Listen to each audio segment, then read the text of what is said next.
I like trying to take a customer solution that is, very much legacy IaaS, a collection of Windows servers, Linux servers. Sometimes we have customers that come in that have inherited an estate that they don't really know much about.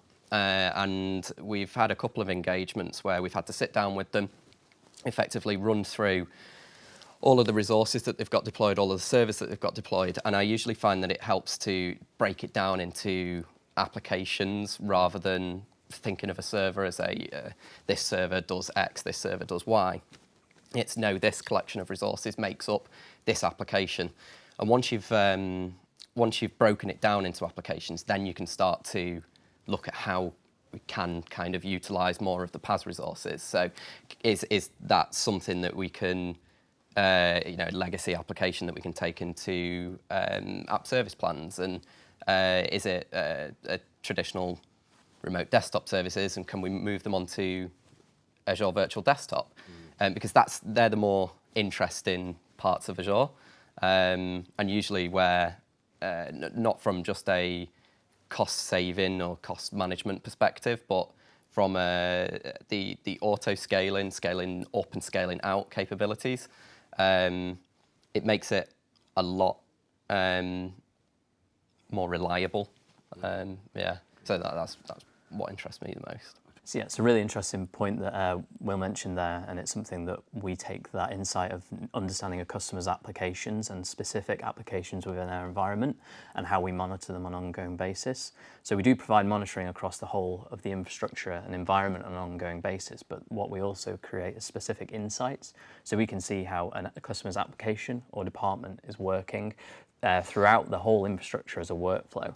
So even if the whole overall infrastructure looks everything's online and green, if there's a specific individual sort of bug or delay or latency within an application, we provide specific workflows on an ongoing basis to monitor those applications. So yeah, it's a really interesting point you raised there, Will.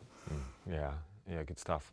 And another point that Will mentioned was talking about AVD. VDI will never die, and it was certainly, over the last year or so, we've seen sort of even more of an uptake in people adopting and deploying AVD, and I think the conversations are continuing and looking set to continue with some of the traditional players changing the way that they operate with customers and things like that, which is why there's it's a really important part of the managed service, isn't it? That that specifically is targeted at AVD and helping customers to manage AVD, because managing VDI is difficult, isn't it? Yeah, it definitely is. And yeah, we're seeing a lot of attention, or sort of a lot of growth in that area. And that's why we are providing services around sort of, AVD and managing that infrastructure on an ongoing basis. One of the things that I found the most interesting speaking to customers is that everybody's using it in some capacity. So what we're providing services around is if you're using it as your sort of main environment, for users to use on an ongoing basis, and providing the service around maintaining that image management, application management.